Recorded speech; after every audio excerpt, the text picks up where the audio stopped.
बिस्मिल्लाहिर्रहमानिर्रहीम, अस्सलाम वालेकुम। Welcome back to my channel. आज हम बनाएंगे बहुत ही ज़बरदस्त सूखी मीठी सेवइयाँ, जो कि बहुत ही आसान और फटाफट से बन करके तैयार हो जाती हैं और खाने में बहुत ही ज़बरदस्त लगती हैं। तो चलिए फटाफट से बिना टाइम वेस्ट किए रेसिपी की तरफ चलते हैं। उससे पहले मेरी आप सबसे रिक्वेस्ट है कि आप वीडियो को एंड तक देखिएगा।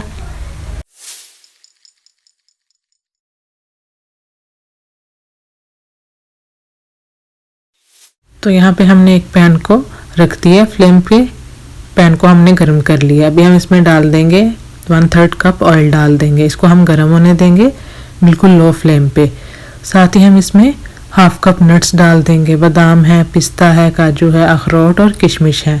आपके पास जो अवेलेबल हैं वो आप डाल लीजिए, जो आपको पसंद है आप वो डाल लीजिए। ये डाल के हम इसको रोस्ट करेंगे तकरीबन 1 मिनट तक बिल्कुल लो फ्लेम पे, या फिर तब तक जब तक इनमें से बिल्कुल अच्छी सी खुशबू आनी शुरू नहीं हो जाती।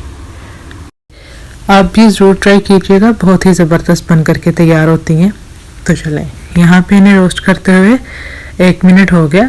अभी हम फ्लेम को बंद कर देंगे और ये नट्स सारे निकाल लेंगे। इस तरीके से सारा ऑयल साइड पे करके ये नट्स जो हैं निकाल लेंगे। तो वापस उसी ऑयल में हम इलायची डाल देंगे। 2 इलायची खोल करके डाल देंगे। फ्लेम को हमने वापस लो पे कर दिया। इसको हम ऑलरेडी ऑयल गर्म है तो थोड़ा सा करकरा लेंगे। उसके बाद हम इसमें 1 पैकेट यानी कि 175 ग्राम सेवइयों का, थिन वाली सेवइयों का शामिल कर देंगे। रोस्टेड हैं ये, वही वाली हैं जो हम शीर खुरमे के लिए इस्तेमाल करते हैं। वो मैंने पैकेट में ही तोड़ करके निकाल ली थी। हम इसे भूनेंगे बिल्कुल लो फ्लेम पे 2 से 3 मिनट तक, क्योंकि ऑलरेडी ये रोस्टेड है। अगर अनरोस्टेड होती तो ये बिल्कुल ही वाइट होती। तो ये रोस्टेड है तो 2 से 3 मिनट हम अच्छे से भून लेंगे, जो ये अच्छे से सीख जाए। बड़े आराम से नीचे वाली साइड को ऊपर और ऊपर वाली साइड को आराम से नीचे कर लेंगे इस तरीके से। आप ये ज़रूर ट्राई करें और मुझे कमेंट सेक्शन में ज़रूर बताइएगा आपको ये मीठी सेवइयों की आसान सी रेसिपी कैसी लगी। तो यहाँ पे भी हमें इन्हें भूनते हुए 3 से 4 मिनट हो गए। बिल्कुल अच्छे तरीके से ये भून गई हैं लो फ्लेम पे। तो अभी हम इसमें शुगर शामिल कर देंगे। 1 पैकेट सेवइयाँ का था 175 ग्राम, तो हम इसमें शामिल करेंगे 1/2 कप चीनी, यानी कि 6 टेबलस्पून भर के हम इसमें चीनी का शामिल कर देंगे। आप अपने टेस्ट के मुताबिक कम या ज़्यादा भी कर सकते हैं। अगर आपको चीनी कम पसंद है तो आप कम डालिए, और अगर आपको ज़्यादा पसंद है तो आप ज़्यादा डालिए। तो ये हम इसमें 1/2 कप डाल देंगे। इसे भी हम मिक्स कर लेंगे। फ्लेम हमारी लो पे रहनी चाहिए, मीडियम पे या हाई पे नहीं करनी, नहीं तो सेवइयाँ जो है वो जल जाएंगी। तो चलें, यहाँ पे शुगर को हमने मेल्ट कर लिया। तो अभी हम इसमें पानी डाल देंगे बिल्कुल थोड़ा सा, ताकि जो बाकी की शुगर रह गई है वो भी बिल्कुल अच्छे तरीके से मेल्ट हो जाए। पानी हम इसमें डालेंगे 1/4 कप।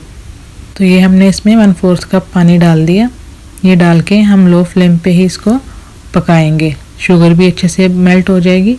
तो 1 मिनट तक हम पकाएंगे। पानी भी जज़ब हो जाएगा और शुगर भी मेल्ट हो जाएगी। तो यहाँ पे देखें 1 मिनट पकाने के बाद शुगर जो थी वो मेल्ट हो गई।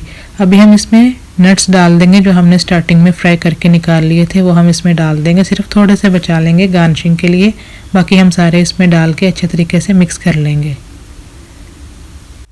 तो यहाँ पे नट्स को हमने अच्छे तरीके से मिक्स करके सेवइयों को इस तरीके से पैन में सेट कर लिया। अभी हम इनके ऊपर डाल देंगे 1 कप पानी।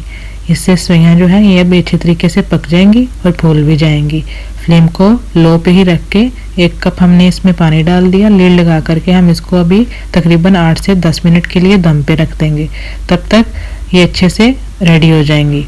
तो चलें, यहाँ पे 8 से 10 मिनट हो गए। तो ये देखिए फ्लेम को हमने बंद कर दिया। सेवइयाँ हमारी माशाल्लाह से बिल्कुल अच्छे तरीके से फूल गई हैं। बड़ी ज़बरदस्त खुशबू आ रही है और बहुत ही ज़बरदस्त बन करके तैयार हुई हैं। ये देखिए, चलें अभी इन्हें फटाफट से डिश आउट करते हैं। तो ये देखिए माशाल्लाह से हमारी ज़बरदस्त सी सेवइयाँ जो हैं वो रेडी हैं। जो हमने नट्स बचा करके रखे थे वो हम गार्निशिंग के लिए ऊपर डाल देंगे। फटाफट से घर में कोई मेहमान आ रहा है तब बनाइए, ईद में बनाइए, या जब भी आपका दिल है, फटाफट से 15-20 मिनट में ये बन करके तैयार हो जाती हैं। आप भी ज़रूर ट्राई करें और इन्जॉय करें। तो चलें, इसी के साथ अब इजाज़त दीजिए। मिलेंगे नेक्स्ट वीडियो में, तब तक के लिए अल्लाह हाफिज़।